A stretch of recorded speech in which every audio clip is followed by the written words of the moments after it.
হিন্দু ভাইরা যদি কেউ শুনতে পায় শুনে নাও, আর এখানে ইউটিউবাররা ইউটিউব করছে, কাল সকালে এই আপনার এই গ্রামের জালসাটা আপলোড হবে, কালকে কত শত হিন্দু ভাইরা শুনবে।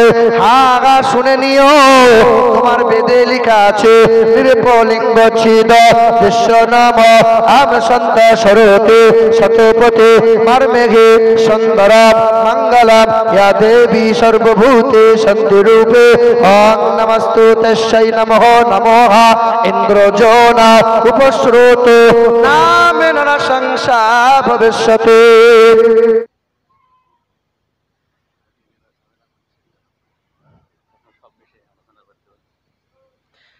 এটাই তো উচিত। এখন ভারতের পরিস্থিতি সব রকম আলোচনা হলে মানুষ, আমি তো ওই জন্য জিজ্ঞাসা করলাম। আচ্ছা ঠিক আছে, ওই জন্য একটা বক্তাকে স্টেজে বসিয়ে রাখার সময় কমিটি বাদ দিয়ে অন্য কেউ কোনো কিছু কথা না বলাই উচিত, হ্যাঁ না? এবং একটা যদি কোনো বলারই থাকে তাকে বলে দেবেন যে হুজুর এই বলবেন, এই বলবেন না। আর আমি যে কমিটির ইচ্ছা মতোই বলবো, এ মাল তো সে মাল নয়। আমার তো মাথা কিনে রাখে নাই, কি বলছেন বলেন? হ্যাঁ, ও আমাকে দেবে কত? বাবাজিরা ভাইরা আমার, কোরআনের কথা বলবো, হাদিসের কথা বলবো, আর বলবো পৃথিবীর জমিনে এমন কোন ধর্মগ্রন্থ নাই যে গ্রন্থে আল্লাহ এবং নবীর প্রশংসা নাই। সব ধর্মগ্রন্থে নবী নবী নবী নবী করা আছে।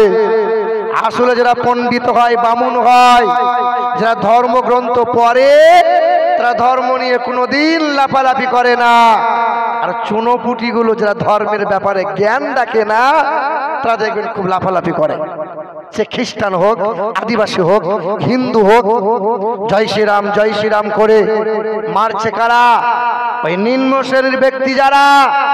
কিছুদিন আগে একজন মহিলা মাসুম দুধের বাচ্চাকে নিয়ে রাস্তায় চলে যাচ্ছে, আর কয়েকজন নিচু জাতের ব্যক্তি জয় শ্রীরাম বলে ওই মহিলাকে এইরকম অপদস্থ অপমান করে যাচ্ছে। কে বলবে বন্ধু? কারা বলবে? আমরা হুজুররা যদি এই কথাগুলো না বলি, তুমি তো চায়ের দোকানে চা খাবে, বিড়িতে টান মারবে, তুমি তো কিছু বলার মতো ক্ষমতা তোমার নাই। বাবাজিরা ভাইরা আমার, মুসলমানের ছেলেরা, নওজোয়ান যুবকেরা, কেউ দুঃখ নেবেন না, কেউ মনে কষ্ট নেবেন না। আল্লাহ পাক রব্বুল আলামিনের হাবিব আমার আপনার নবী জনাবে মুহাম্মদুর রাসূলুল্লাহ সাল্লাল্লাহু তাআলা আলাইহি ওয়াসাল্লাম সবচেয়ে বেশি মহব্বত করেন কাদেরকে? উম্মত উম্মতিদেরকে। আর আমার আল্লাহ পাক রব্বুল আলামিন সবচেয়ে বেশি মহব্বত করে কাদের? কাকে করে? আমার নবীকে করে। আর আমার নবী উম্মত উম্মতিকে করে। আল্লাহ পাক রব্বুল আলামিন কোরআন পাকে জানিয়ে দেন, কুল ইন কানা আবাউকুম ওয়া আবনাউকুম ওয়া ইখওয়ানুকুম ওয়া আজওয়াজুকুম ওয়া আশীরাতুকুম ওয়া আমওয়ালুন ইকতারাফতুমুহা ওয়া তিজারাতুন তাকশাউনা কাসাদাহা ومساكن ترضونها أحب إليكم من الله ورسوله। কোরআনেতে পারা নম্বর 9, পারা নম্বর 10, পৃষ্ঠা নম্বর 9, আয়াত নম্বর 24, লাইন নম্বর 6। সন্দেহ হলে কোরআন পাকে দেখে নিতে হয়। আমার আল্লাহ পাক জগতের মানুষকে জানিয়ে দেয়, ওগো নবী আপনি বলে দেন, তোমরা তোমাদের বাপ মাকে ভালোবাসো, তোমরা তোমাদের ছেলে মেয়েদের মহব্বত করো, ভাই বোনের হক আদায় করো, তোমরা ব্যবসা করো, তোমরা চাষ আবাদ করো, তোমরা বাড়ি গাড়ি করো, তোমরা ব্যাংক ব্যালেন্স করো। আমি আল্লাহ পাক কোনোটাই তোমাদের নিষেধ করি নাই। তবে হ্যাঁ, চাষ আবাদ করতে গিয়ে আল্লাহ নবীকে ভুলে যাবে না। বিবিকে মহব্বত করতে গিয়ে, ছেলে মেয়ের মায়ায় পড়ে গিয়ে এক আল্লাহ এবং নবীকে তোমরা ভুলে যেও না। চাকরি বাকরি চাষ আবাদ করতে গিয়ে, টাকা টাকা করতে গিয়ে এক আল্লাহ এবং নবীকে যেন ভুলে যাবে না। যখন তোমরা আল্লাহ নবীকে ত্যাগ করে দেবে, নবীর সুন্নত গুলো যখন বাদ দিয়ে দেবে, আমি আল্লাহ পাক জানিয়ে দিই, যেখানে যাবে লাঞ্ছিত অপমানিত হবে, সুখ শান্তি তোমার নসিবে কখনো জুটবে না। সব জায়গায় লাঞ্ছিত হবে, সব জায়গায় অপমানিত হবে। আজকে বিশ্বের মাটিতে মার খাচ্ছে কারা? মুসলমান। মরছে কারা?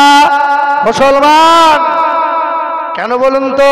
এই মুসলমানের ভিতরে কিছু গাদ্দার আছে, গাদ্দার। হ্যাঁ, যখন বাবরি মসজিদ রাম মন্দির করলো, আমাদের ভিতরে কিছু দাড়িওয়ালা টুপিওয়ালা মুসলমান হিন্দুদের পক্ষে গিয়েছিল। টিপু সুলতানকে যখন শহীদ করা হয়েছিল, আমাদের ভিতরে কিছু গাদ্দার ওই ব্রিটিশদের সাথ দিয়েছিল।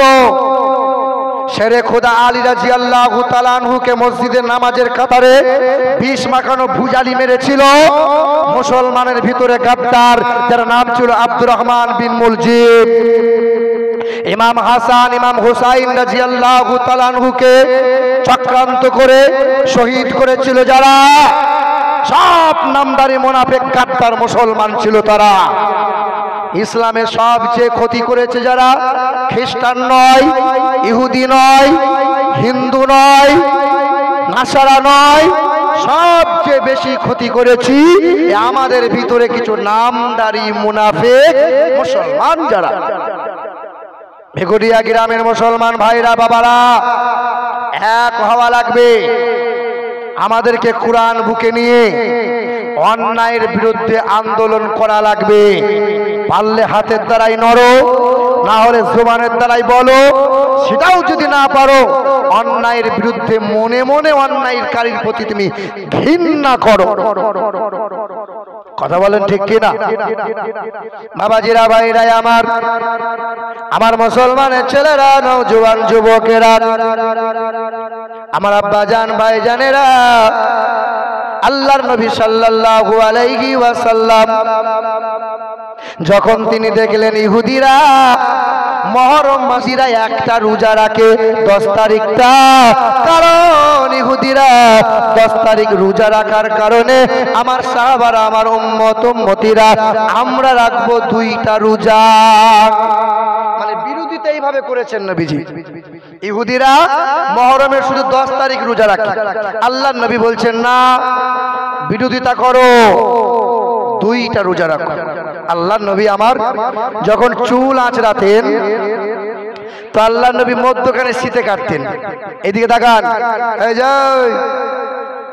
এই ছেলেগুলো চুপ করা। আল্লাহর নবী এই মধ্যখানে শীতে কাটতেন।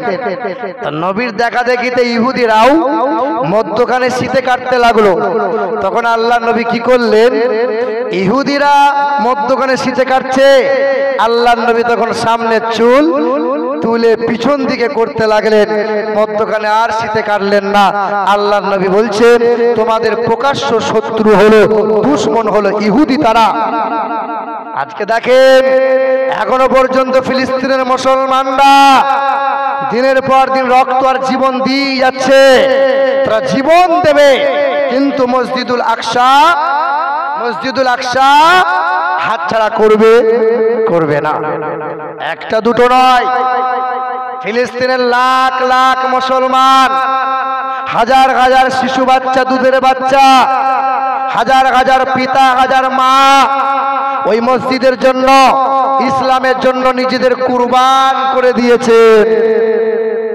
একজন মা, কিছুদিন আগে সোশ্যাল মিডিয়ায় দেখছিলাম, একজন মহিলা একটা বাচ্চা মাথার খুলি নিয়ে কান্না করে আর বলে, দেখো আমার বাচ্চার মাথার খুলি, আমার বাচ্চাকে দ্বীন ইসলামের জন্য শহীদ করে দিয়েছে। আমি মা, আমার বাচ্চা শহীদ হওয়ার কারণে আমি মা নিজেকে গর্ববতী, আমি নিজেকে গৌরব মনে করি। হ্যাঁ মুসলমান সোনার টুকরো বন্ধুরা, আজ ফিলিস্তিনের মুসলমানের দিকে তাকিয়ে দেখেন, রক্ত দিয়ে দেয়, জীবন দিয়ে দেয়, কোনো পরোয়া করে না। আর আপনার জাত ভাই মুসলমান মার খাক, আর একটা মুসলমান ছুটে গিয়ে দাঁড়াবে না।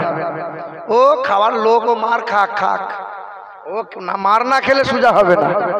মানে আপনি আনন্দ দেখেন, আপনি তো মুসলমানের প্রতিভক্তি নেই। মুসলমান মমিন, আর এক মমিনের আয়না, আয়না এক মমিন, মমিনের আয়না। এক মুসলমান জাত ভাই কষ্ট পেলে মুসলমান ছুটে গিয়ে পাশে দাঁড়াও। বাবাজিরা, ভাইরা আমার, আমার মুসলমানের ছেলেরা, নওজোয়ান যুবকেরা, হিন্দু ভাইদের ধর্মগ্রন্থে ওই নবীজির কথা বলা হয়েছে, ওই নবীজির কথা বলা আছে, নিরপলিঙ্গ ছিদ দৃশ্য নাম কোটি শনি নাম হতারমিন্দ্র মহাশরীন্দ্রাম ইয়া দেবী সর্বভূতে শান্তি রূপে ওম নমস্তুতে সেই নমঃ নমোগা আম সন্তা সরোতি শতপতি মারমেঘে সুন্দরম মঙ্গলম। হিন্দু ধর্মগ্রন্থে বেদে লেখা আছে, যারা পণ্ডিত মানুষ, যারা বামন মানুষ, যারা ওই বেদ যারা পড়ে, তারা দেখবেন লাফালাফি করে না, মুসলমানদের দেখে ভক্তি করে। বাঙালগুলো আর নিচু জাতগুলো মুসলমানদেরকে দেখে বেশি ব্যঙ্গ ঠাট্টা করে। কথা বলেন না কেন? এ বাবাজিরা, ভাইরা আমার, এ মুসলমানের ছেলেরা, এ নওজোয়ান যুবকেরা, হিন্দু ভাইরা যদি কেউ শুনতে পায় শুনে নাও। আর এখানে ইউটিউবাররা ইউটিউব করছে, কাল সকালে এই আপনার এই গ্রামের জালসাটা আপলোড হবে, কালকে কত শত হিন্দু ভাইরা শুনবে। হা শুনে নিও, তোমার বেদে লেখা আছে, নিরপলিঙ্গ ছিদ বিশ্ব নাম আম সন্ত সরোতে শতপতে মারমেঘে সুন্দরম মঙ্গলম ইয়া দেবী সর্বভূতে শান্তি রূপে ওম নমস্তুতে সেই নমঃ নমঃ ইন্দ্রজোনা উপশ্রুত নামে নরসংসা ভবিষ্যতে। পৃথিবীর জমিনে আসবেন একজন গুরু, তিনি একটা ধর্মের গুরু হবেন না, তিনি হবেন সব ধর্মের একাই জগৎ গুরু। তিনি যখন পৃথিবীর জমিনে আসবে, নারী কাটা অবস্থায় আসবে, মায়ের সাথে নারীর কোনো যুক্ত থাকবে না। এ বাবাজিরা, ভাইরা আমার, চিকিৎসা বিজ্ঞান এটাই বলে, মহিলাদের যখন মেন্স বন্ধ হয়ে যায়, ওই মায়ের পেটে যখন বাচ্চা তৈরি হয়, আহারে মায়ের পেটের নাপাক রক্তটা ওই মায়ের নারীর সাথে যুক্ত হয়ে বাচ্চার শরীরে যায়। তাই প্রতিটা বাচ্চা ভূমিষ্ঠ হওয়ার পরে নারী কাটতে হয়।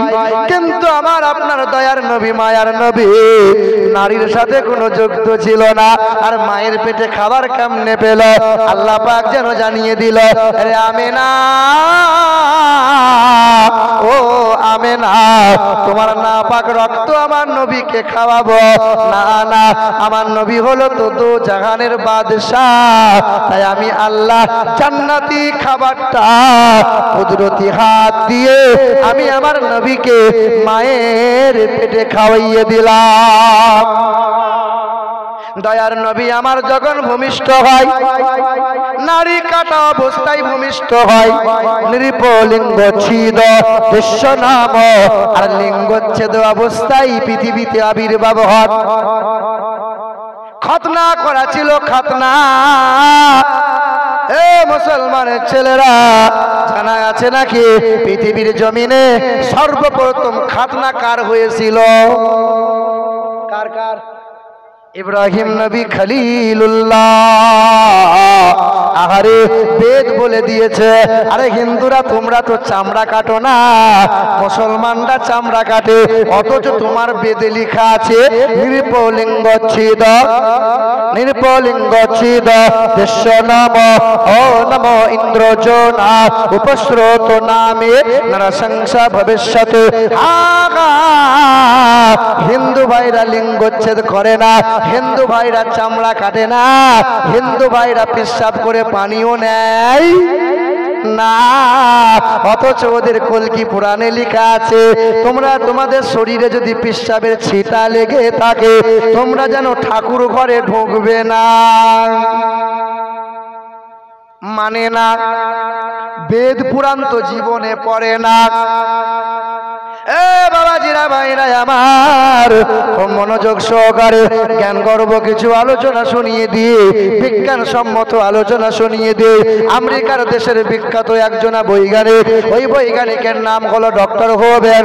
7 বছর রিসার্চ করেছিল মুসলমানরা কেন খাতনা করে, মুসলমানরা কেন পেশাব করে পানি নেয়, মুসলমানরা কেন খাতনা করে, মুসলমানরা কেন পেশাব করে পানি নেয়। 7 বছর রিসার্চ করার পরে পাদ্রীগুলোকে বলেছে, পাদ্রীরা শিশুকালে বাচ্চাদের খাতনা করে দেওয়ার কথা তোমরা বলে দাও। চিকিৎসা বিজ্ঞান আর বড় বড় বৈজ্ঞানিকরা রিসার্চ করে জানতে পেরে গেল কেন কেন খ্রিস্টান ধর্মের শিশুকালে বাচ্চাদের কেন খাতনা করে দেওয়া হবে। বলে জানো নাকি, মুহাম্মদের খাতনা করা অবস্থায় পৃথিবীতে আবির্ভাব হয়েছে, মুসলমানরা তার সুন্নত গুলো পালন করে। মুসলমানরা এই দুটো অভ্যাসের কারণে, এক হলো পেশাব করে পানি নেওয়া আর এক হলো খাতনা করে দেওয়া। পুরুষ মহিলা পেশাব করে যত্ন সহকারে পানি নেয়, ইস্তেঞ্জা করে, আর এক হলো পুরুষ ছেলেরা শিশুকালে বাচ্চাদের খাতনা করে দেওয়া হয়। এই দুইটা মুসলমানদের অভ্যাসের কারণে মুসলমানদের লজ্জা স্থানে 4টে রোগ হয় না। একটা হলো গনোরিয়া, একটা হলো সিফিলিস, একটা হলো ক্যান্সার, একটা হলো এইডস। বাবারা ভাইরা আমার, আজও খ্রিস্টান ধর্মে শিশুকালে বাচ্চাদের খাতনা করে দেওয়া হয়। আর হিন্দুরা বলে কাটুয়া, মানে আমাদেরকে ঠাট্টা করে গো, ঠাট্টা করে। খেপা, আমাদের কি, তোদেরই তো ধর্মগ্রন্থে লেখা আছে লিঙ্গচ্ছেদ করতে হবে, নাহলে 4টে রোগ হবে, 4টে রোগ।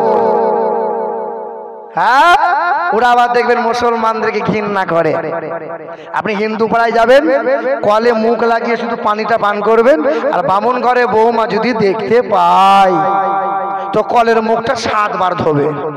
আরে যাদের দেহ থেকে পেশাবের গন্ধ পাওয়া যায় তারা আবার মুসলমানকে এরকম ঘৃণা করিস তোরা? বাবা বাবাইরা আমার, ছাগলে গরুতে পেশাব করে পানি নেয়, ও অবলা প্রাণী, ওকে পানি নেওয়া লাগে না। আর মানুষ যারা খাবে তাদেরকে পানি নিতে হবে কি হবে না?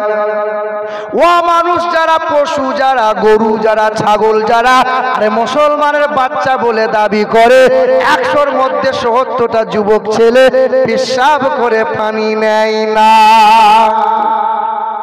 ও মুসলমানের বাচ্চা রাস্তার ধারে পাইপ বার করে চচ্চর করে পেশাব করে দেয়, অর্ধেকটা পেশাব প্যান্টে লেগে যায়।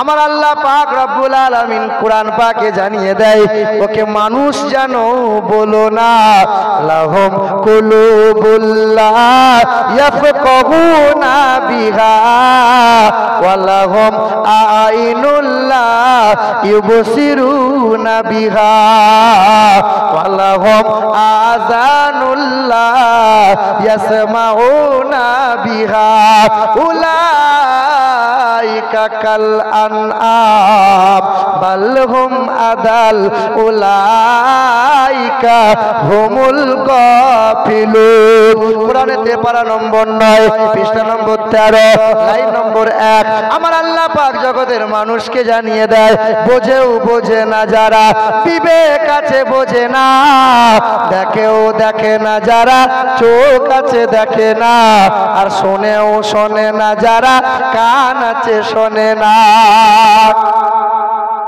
গরু ছাগলকে পেশাব করার সময় পানি নিতে হয়, সমাজ তারা মানে না, ওটা অবলা প্রাণী, তাই ওদের জন্য ওসব লাগে না। কিন্তু আমরা যে মানুষের বাচ্চা, আমাদেরকে রাতের বেলায় যৌন মিলন করে সকাল বেলায় ফরজ গোসল করতে হয়, হয় কি হয় না? না পাকি থাকা যাবে? 1 ঘন্টা আগে জৈন মিলন হয়েছে, সঙ্গে সঙ্গে গোসল করে নেওয়া লাগবে কি লাগবে না? না পাকি থাকা যাবে? এ বাবাজিরা ভাইরা আমার, দেখবেন গরু ছাগল, গরু তো আপনাদের আছে, গলায় দড়ি দিয়ে রেখেছেন, আর ওই বিকটিয়া ব্রিজটা পার করে ওই মাঠের ধারে আপনি ধান কিংবা সরিষা চাষ করেছেন, আপনারই ঘরের গরুটার গলার দড়ি খুলে গেছে, আপনারই গরু, আবার আপনারই জমি, গরুটা জমির সামনে দাঁড়িয়ে দাঁড়িয়ে বলছেন না, এ সরিষাগুলো তো খাবো না, এটা আমার মালিকের জমি। আচ্ছা, গরুটা এমন ভাববে না সামনে যেটাই পাবে সেটাই চালাবে? ও হলো অবলা পশু, ওর বিবেক নাই, বুদ্ধি নাই। আরে তোমার ঘরে ছেলেটার মেয়েটার তো বুদ্ধি আছে, ও সামনে যেটাই পাই সেটাই চালাই, দিন গেলে 12টা করে তেরঙ্গা চিবাই গরুর মতো গাল দিয়ে। আরে যত খাবি খা, অল্প দিনে যৌবন হারাবে, আর 3 মাস পরে বউ পালাবে, হারবাল কোম্পানি ধনী হবে, আর বিমল খেলে এই সমস্যা হবে। খা খা, দেখো শুধু কেমন চিবোচ্ছে, দেখো আমরা ছাগলের চাইতে অধম। ওদের বাপ আছে বলছে, বাপ, বাপগুলো কিছু বলে না, ছেলে মানুষ। বাবাজিরা ভাইরা আমার, আপনার বাড়িতে গরুটা বসে আছে, খুব মশা, গোয়ালে আগুন দেন কি দেন না, ধোঁয়া দেন না, মশার অত্যাচার, যাতে মশাগুলো পালাই। হঠাৎ করে গরুর বাছুরটা লাফালাফি করতে গিয়ে আগুনে যেমন পা পড়ে গেল, গরুর বাছুরটা ঝলসে গেল, পা পুড়ে গেল। আচ্ছা বলেন, গাই গরুটা এই বাছুরটার সঙ্গে কি কান্না করবে, না সামনে যেটাই পাবে সেটা চালাবে? এ বাছুরের জন্য কান্না করবে না, কারণ অবলা প্রাণী, অত বোঝ শক্তি না। বাবাজিরা ভাইরা আমার, তোমার তো জ্ঞান হয়েছে, তোমার সামনে অন্যায় হয়, তোমার সামনে কেউ কষ্ট পায়, তোমার সামনে কেউ কষ্ট পায়, তোমার সামনে কেউ বিপদে পায়, তোমার যদি মনে দয়া ময়া না হয়, জেনে রাখতে হবে তোমার ঘরের গোয়ালের গরুটা তোমার চাইতে ভালো। তাই তো আল্লাহ পাক কোরআন পাকে জানিয়ে দিল, ওয়ালাকাদ যারানা লিজাহান্নামা কাসীরাম মিনাল জিন্নি ওয়াল ইনস লাহুম কুলুবুল লা ইয়াফকাহুনা বিহা ওয়া লাহুম আ'ইনুল লা ইউবসিরুনা বিহা ওয়া লাহুম আযানুল লা ইয়াসমাউনা বিহা উলাইকা কাল আনআম।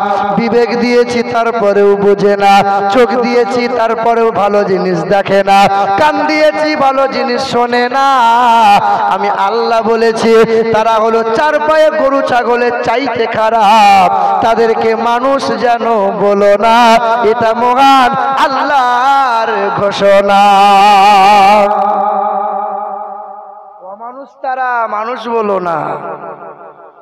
বাবাজিরা ভাইরা আমার, আল্লাহ পাক কুরআন পাকে জানিয়ে দেন, ইয়া আইয়ুহাল্লাযীনা আমানু লা তুলহিকুম আমওয়ালুকুম ওয়ালা আওলাদুকুম আন যিকরিল্লাহ ওয়া মান ইয়াফআল যালিকা ফাউলাইকা হুমুল খাসিরুন। হে আমার ঈমানদারেরা, তোমাদেরকে 2টো জিনিসের আদেশ করা হয়েছে, এক হলো সম্পদ, এক হলো সন্তান। এই 2টো জিনিস জানো আমি আল্লাহর ইচ্ছার বাইরে কোনোদিন চালাবে না। সন্তান আর সম্পদ, এই 2টো জিনিস নবীর তরিকা মতো চালাবে, তবেই তোমরা নাজাত পাবে, পরকালে হাসতে হাসতে জান্নাতি হবে। কটা জিনিস? সম্পদ আর সন্তান, এই 2টো জিনিস আমার ইচ্ছার বাইরে চালাবে না, আমি যেমন চালাতে বলবো তেমন চালাবে। কোন সময় নয়, নবীর সুন্নতকে ত্যাগ করে নয়। বাবাজিরা, ভাইরা আমার, এ মুসলমানের ছেলেরা, এ আমার নওজোয়ান যুবকেরা, হিন্দু ধর্মগ্রন্থের বেদ বলে দিয়েছে, শোনো, এই তঙ্কৌলগত প্রায়োজন সুপর ধর্মনি ধর্মত্ব নাই সাধন ভগবান বতরিষ্যতে অতোত সাং ভবিষ্যতে মনংসে বেশদা নিব বাসুদেবাঙ্গরাঙ্গীতি পণ্যগন্ধা নীলস্পর্শ পৃথিবীর জমিনে মানব জাতির কল্যাণ কর্তা। তবে একটা কথা বলি, আচ্ছা হিন্দুরা বসে পিশাব করে দাঁড়িয়ে করে? আচ্ছা আমার আপনার নবী জীবনে কোনোদিন দাঁড়িয়ে পেশাব করেছেন? একবার করেছেন। কবার বলবো আপনাকে? আমার নবী জীবনে একবার দাঁড়িয়ে পেশাব করেছেন, বলবো। তবে আজকে বলবো, আসমান আর জমিনে দুই জায়গায় এখনো 4 জন নবী জীবিত অবস্থায় রয়েছে।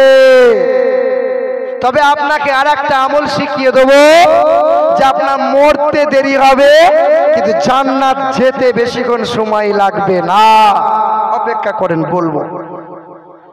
বাবাজিরা, ভাইরা আমার, এ মুসলমানের ছেলেরা, নওজোয়ান যুবকেরা, বাবারা, বাবারা, বেদে লেখা আছে, এই তঙ্কৌলগত প্রায়োজন সুপর ধর্মনি ধর্মত্ব নাই সাথে ন ভগবান বতরিষ্যতে।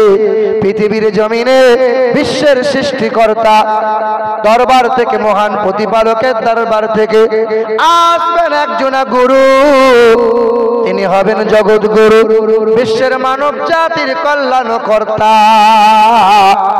তিনি জীবনে কখনো কোনোদিন সংসারের মায়ায় পড়ে ছেলে মেয়ের ভাবনা ভাবতে ভাবতে ভাবতে দুনিয়া দুনিয়া করতে করতে, না না, সারাটা জীবন সংসার নয়, ছেলে মেয়ে নয়, দুনিয়াদারি নয়, শুধু উম্মত উম্মতির কথা ভাবতে ভাবতে সব কিছু উজাড় করে দিয়েছেন তিনি। চতুর্বিভ্রাতি ভেদাং করিষ্যামি কলিকায়াম। তিনি হবেন জগৎ গুরু, যার 4 জনা হবে সহচর। আমার নবীজির খলিফা কয় জনা? একজনের নাম কি? দ্বিতীয় জনের নাম কি? ওমরে ফারুক রাদিয়াল্লাহু তাআলা আনহু। তৃতীয় জনের নাম? চতুর্থ জনের নাম? ওদের কলকি পুরাণ ভগবত পুরাণে বলা হয়ে গেছে, ওরা কালো চশমা পরে আছে, এখনো অন্ধ হয়ে আছে। বেদে লেখা আছে, চতুর্বিভ্রাতি ভেদাং করিষ্যামি কলিকায়াম। তিনি হবেন জগৎ গুরু, যার 4 জনা হবে সহচর। একজনের নাম হবে হযরতে আবু বকর, একজনের নাম হবে ওমরে ফারুক রাদিয়াল্লাহু তাআলা, একজনের নাম হবে উসমান গনি, একজনের নাম হবে শেরে খোদা মাওলানা আলী রাদিয়াল্লাহু তাআলা। এ বাবাজিরা, ভাইরা আমার, কি লেখা আছে বেদে? যে নিজের চিন্তা শুধু করবেন না, নিজের সংসার বিবি বাচ্চাদের শুধু ভাবনা ভাববেন না, সারা জীবনটা নিজেকে উজাড় করে দেবেন উম্মত উম্মতির চিন্তায়। আর সেই নবী বলে দিয়েছেন, তালাবুল ইলমি ফারিজাতান আলা কুল্লি মুসলিমিন ওয়াল মুসলিমাত।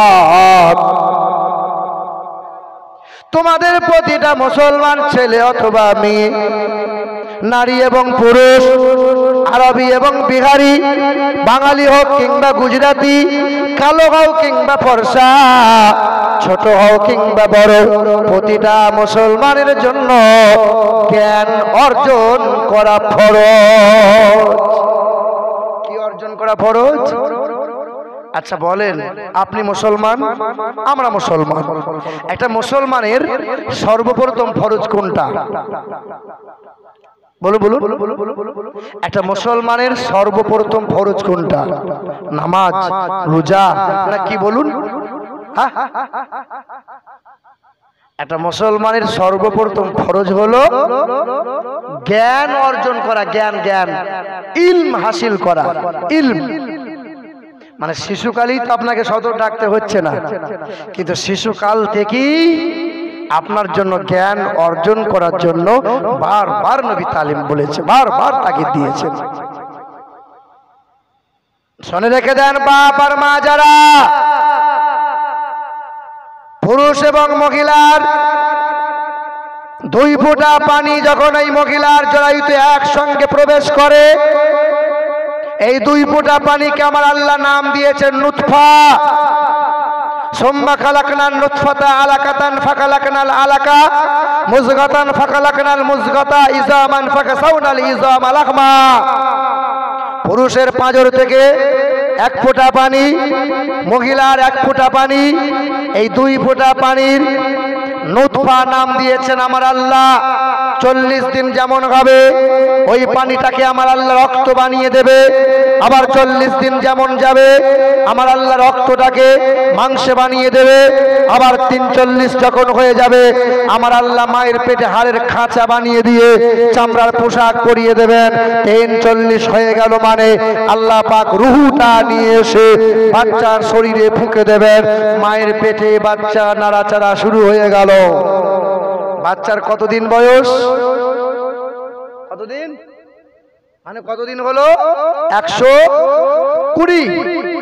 যখনই 120 দিন বয়স হয়ে গেল, শুনে রেখে দেন ভিকুটিয়া গ্রামের এলাকার মুসলমান ছেলেরা মেয়েরা, 120 দিন পরে যদি কোনো মহিলা নিজের রূপ লাবণ্য সৌন্দর্যতা বজায় রাখতে গিয়ে হাসপাতালে গিয়ে খুঁচিয়ে খুঁচিয়ে বাচ্চা হত্যা করে আসে, যদি কোনো মহিলা ট্যাবলেট খেয়ে বাচ্চা নষ্ট করে, যদি কোনো মহিলা, যদি কোনো পুরুষ তাকে জোরপূর্বক বাচ্চা নষ্ট করায়, পৃথিবীর জমিনে একটা মানুষকে ভুজালি দিয়ে খুঁচিয়ে খুঁচিয়ে হত্যা করলে যে অপরাধ হয়, একটা মানুষকে গুলি করে খুন করলে যে অপরাধ হয়, একটা মানুষকে লাঠি দিয়ে আঘাত করতে করতে যদি মারা যায় ওই মানুষটাকে খুন করলে যে অপরাধ হয়, 120 দিন পরে যদি কোনো মহিলা খেতে দেওয়ার ভয়ে আর নিজের সৌন্দর্যতা বজায় রাখতে গিয়ে এই পেটের বাচ্চাকে ডাক্তারকে দিয়ে খুঁচিয়ে খুঁচিয়ে হত্যা করে, হাসরের ময়দানে খুনের আসামি বলে তাকে দাঁড় করানো হবে। সে যত বড় হাজি বিবি হোক না কেন তার জন্য জান্নাত পাওয়া কঠিন হয়ে যাবে।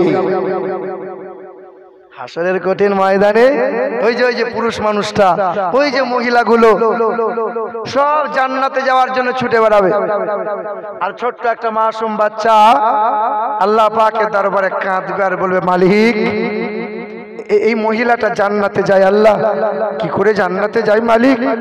আমি ওনার পেটে ছিলাম, ও আমার মা ছিল, মা আমি আমার মায়ের পেট থেকে নিজের ভাষায় বলেছিলাম, মা তুই আমাকে মারিস নে, আমাকে ওষুধ খেয়ে বা নার্সিংহোমে গিয়ে খুঁচিয়ে খুঁচিয়ে হত্যা করে দিস নে মা, আমি তোমার মতো বাঁচতে চাই গো মা, মেরে দিও না, কোনোদিন তোমাকে মা বলে ডাকবো না, আমাকে নিতে হবে না, আমাকে কোলে নিতে হবে না, আমাকে ভূমিষ্ঠ দিয়ে তুমি ফেলে দিও, কিন্তু আমাকে মেরে দিও না।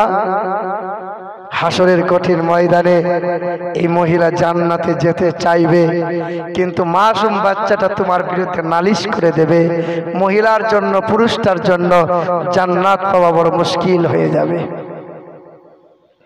বাবারা ভাইরাই আমার, তাহলে বুঝা গেল 40 দিনে আমার আল্লাহ পাকের হুকুমে পানিটা রক্ত হয়। দেখবেন 40 দিন না যাওয়া পর্যন্ত পেশাব টেস্ট করবেন, ধরা পড়বে না। কার হুকুমে পানি রক্ত হয়?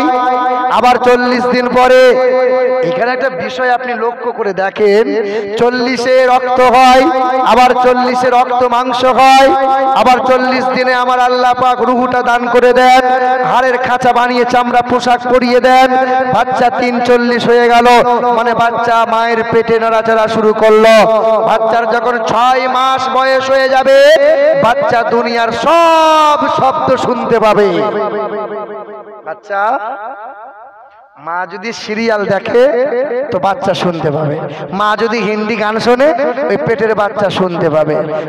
এই শোনো রাখো ভিকুরিয়া গ্রামের মায়েরা, মাটি যদি ভালো হয় গাছ ভালো হবে, গাছ ভালো হলে ফলন হবে ভালো, কোম্পানি ভালো হলে প্রোডাক্ট হবে ভালো, মা তোমার পেট ভালো হলে তোমার বাচ্চা হবে ভালো।